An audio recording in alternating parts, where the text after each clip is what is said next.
Bonjour tout le monde. Allez, écoutez, je vais vous emmener faire un petit tour au potager parce qu'on a eu pas mal de pluie ces temps-ci et donc ça a bien poussé. Allez, je vais vous montrer ce que j'ai fait et puis mes travaux à venir. Allez, c'est parti. Alors ici, ce sont les haricots verts que j'ai semés en godet et ce sont des graines que j'avais récupérées l'année dernière, donc issus de mes semis, et j'ai voulu faire l'essai et je les ai ressemés et vous voyez ils sont super beaux et vous voyez il y a déjà des fleurs, c'est trop bien. Alors on a eu une météo qui a été clémente pour les légumes, on a eu quand même pas mal de pluie, donc ça a aidé quand même fortement. Mais j'ai voulu faire un essai, j'ai fait donc 2 rangs de haricots verts. Ce rang-là, où ce sont des graines issues de mes semis et que j'ai semés en godet individuel. Et ceux-là, des graines que j'avais achetées d'un paquet. Et là, je les ai semés directement en pleine terre. Eh bien, ceux-là, ils commencent à bien se développer, mais ils étaient un peu plus longs que les autres. Ils ont eu un peu plus de mal à pointer leur nez. Mais voilà, c'est parti, ça y est. Et ils sont pas encore en fleurs. J'ai pas vu de fleurs sur ceux-là. Non, il y a encore pas de fleurs. Alors donc, je constate que ceux-là sont nettement plus avancés. Ensuite, j'ai toujours mes lignes de laitue. On en a quand même pas mal mangé. Vous voyez les laitues qui sont par terre, c'est celles que j'ai ramassées. J'ai enlevé les feuilles abîmées. Ça sert à rien de les emmener à la maison pour les enlever après. Oh, le joli petit chat gris. Ici, c'est la maison de chat. Il y en a de partout. Bref, revenons à nos moutons. Donc, je vais conserver cette rangée uniquement pour les salades. Et sous la vigne également. Par contre, celle-là, une fois qu'elle sera récoltée, je vais mettre à la place les poireaux à côté des haricots verts. Mais pour l'instant, les poireaux, je les ai encore pas sortis, ils sont petits. Donc cette ligne, une fois qu'elle sera mangée, mangée, eh bien je vais la réserver pour les poireaux. Comme ça, ils seront à côté des carottes. On sait que le mariage poireaux-carottes, ils s'aiment bien entre eux. Voilà, les carottes, alors là c'est la 2e année que je les réussis. Je mets ça sur le compte que je n'ai plus paillé et que je désherbe. Donc vous voyez, elles sont super belles, je les ai déjà éclaircies. Donc j'ai cette ligne de carottes là, et puis j'en ai une autre, je vais vous la montrer tout de suite. Elle est un peu plus petite, puisque je les ai semées un peu plus tard, mais ça commence à sortir, vous voyez. Voilà les petites carottes. Donc là, j'ai fait une ligne de carottes et j'en ai refait une autre qui est ici.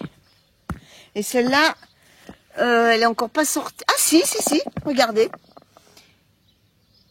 Voilà, les petites carottes qui commencent à sortir, c'est trop bien. Donc j'aurai 3 rangs de carottes. On reste ici. Là, j'ai semé des poireaux, puisque les poireaux que je vais vous montrer, sur la totalité des graines semées, il n'y en a pas beaucoup qui sont sortis. Donc, j'ai refait un dernier semis de poireaux. Dernier carat, maintenant, ça y est, je ne ressème plus les carreaux. Pardon, excusez-moi, ma langue a fourché.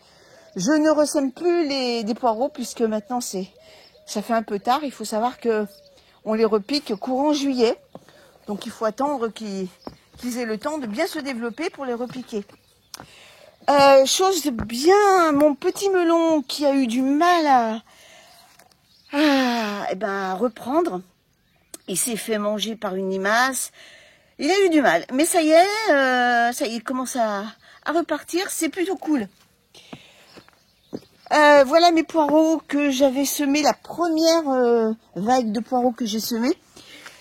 Il y en a un peu, mais bon, sur la totalité, voilà, c'est pas top. Donc c'est pour cette raison que j'en ai ressemé. J'ai mon persil qui de l'année dernière qui est en train de monter en graines, en fleurs. Et attendez, hein, j'en profite pour enlever la mauvaise herbe parce que là aussi ça va être une occupation d'aujourd'hui d'enlever la mauvaise herbe parce qu'avec cette pluie, eh ben il n'y a pas que les légumes qui poussent. Donc là c'est un autre semis de persil. Celui-là c'est du persil commun, donc on l'appelle le persil plat. Et j'ai refait un autre semis plus loin dans ma petite zone d'aromatique. Excusez-moi, je vous fais des allers-retours. Ça c'est du persil frisé qui est en train de sortir. Donc il est à côté de la ciboulette, de la verveine citronnée. D'ailleurs je vous avais fait un short là-dessus. Regardez, ça y est, elle est bien repartie du pied. Et puis j'ai du thym ici. Maintenant côté tomate. Alors côté tomate, chose bizarre, c'est que les tomates qui sont à l'extérieur, que j'ai plantées après les tomates qui sont dans la serre, sont beaucoup plus développées, beaucoup plus résistants, beaucoup plus forts, le pied est beaucoup plus fort que ceux qui sont en serre, je vais vous les montrer. Là, vous voyez, j'ai pas mal de bouquets de fleurs et j'ai même des tomates qui commencent à se former. Alors j'en ai eu une ce matin, je sais plus sur quel pied. Ah, ici, regardez, voilà. Donc c'est plutôt cool. Alors je vais vous emmener tout de suite voir les tomates de la serre pour pas trop s'éparpiller. Voilà. Donc ça, ce sont des pieds tomates ananas et l'autre, je crois que c'est la rose de Berne. Oui, c'est ça. Donc vous voyez, ça pousse, mais je les trouve un peu plus chétives que les autres. Pourtant, elles ont eu des apports en fumier. Je leur ai mis du guano. Je les arrose régulièrement. Vous voyez, j'ai mis des bidons. À côté, vous voyez les salades qui se développent super bien. Bon, voilà, je sais pas. Alors peut-être que c'est la variété qui veut ça, je sais pas. Pourtant, je les ai plantés bien avant les autres. Et normalement, j'aurais dû avoir des tomates plus tôt. Mais vous voyez, il y a quelques fleurs. En fait, elles sont au même stade que les autres. Si ce n'est que le pied est beaucoup moins fort. Alors, je sais pas. J'attends vos réponses, hein, parce que voilà, je croyais qu'elles allaient être beaucoup plus en avance que les autres. Ça, c'est un pied que j'ai replanté bien après les pieds que j'ai mis en pleine terre. Donc c'est pour ça qu'il est comme ça. Ça, c'est une charbonnière du Berry, donc c'est issu de mes semis. Et j'en ai encore d'autres qui sont là, mais alors je sais plus quoi en faire, quoi. Je sais plus où les mettre. Je sais pas. Je les garde, on sait jamais. Si on a un gros orage avec de la grêle qui abîme certains pieds, j'en aurai toujours à repiquer. Sinon, j'en sais rien, je sais pas. Profitons de la serre pour vous montrer. Donc ça, c'est les salades. Ça, c'est des blettes. Et puis, j'ai encore des betteraves. Puis ça, c'est encore de la salade. Là, ce sont des betteraves. J'ai encore des pieds de basilic. Encore un petit peu de persil. Alors, le semis en godet, cette année, ça n'a pas trop marché. Et puis là, aujourd'hui, j'ai repiqué en godet individuel des petites salades. Alors je vous dis, cette vidéo, il n'y aura pas de retouche, pas de montage. Comme je fais la vidéo, je vous la balancerai directement sur YouTube.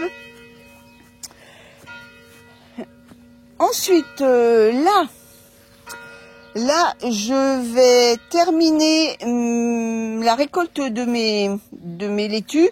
Là, il y en a une qui monte à graines, ça ira aux poules. Par contre, après, je ne mettrai plus les laitues. Je vais garder cet espace pour mettre des poireaux. Les poireaux que j'ai semés là-bas, il va falloir que je que je les passe quelque part et donc ça sera ici. Là, c'est le coin des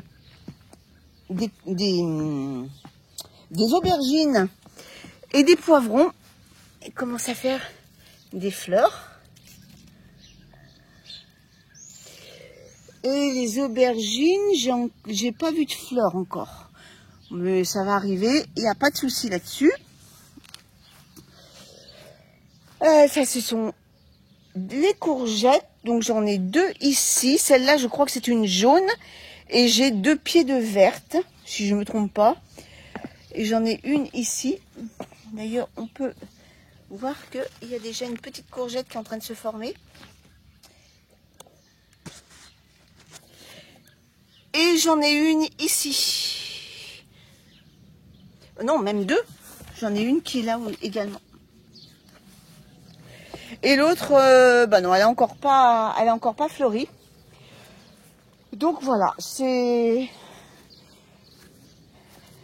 pousse tout bien, c'est génial. J'ai ma vigne, alors j'espère que je vais avoir du raisin cette année parce que depuis le temps que je l'ai, on n'a récolté qu'une seule grappe. Et pourtant, vous voyez, au niveau des grappes, on est assez riche. Ah, j'ai marché sur un escargot, ben, il avait qu'à pas être là. Regardez, je croise les doigts pour avoir du raisin. Parce que la seule grappe qu'on a récoltée, elle est vraiment, le raisin est vraiment succulent. Donc on aimerait bien en profiter un peu plus. Côté fraises, alors là, on en ramasse tous les jours. On en profite bien. Je vais vous montrer, parce que j'ai à 2 endroits différents. Regardez. Hop, petite fraise. Là, j'en ai ici. J'en ai là. Enfin, cette année, on a été très pourvu en fraises. Comme l'année précédente d'ailleurs. Et j'ai remarqué un truc. Ah, bah tiens, il faut qu'on s'en occupe, il faut que je l'arrache. Je vais essayer de le faire aujourd'hui. J'ai remarqué un truc. Là, vous voyez, j'ai des fraises. Mais alors celles-là, je ne les ramasse pas. Tout simplement parce que, vous voyez, elles sont mangées. Et j'ai remarqué quelque chose.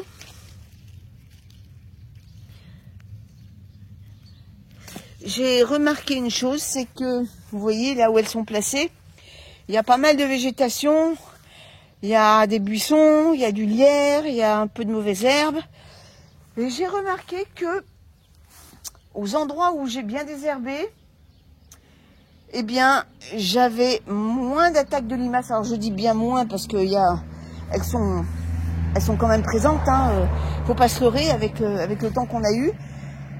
Mais contrairement à ici, eh bien, je récolte des fraises, alors que là, j'en ai récolté encore aucune, puisque dès que la fraise commence à grignoter, moi je la laisse. Je ne veux pas manger derrière une limace. Et alors qu'ici, eh ben, vous voyez, elles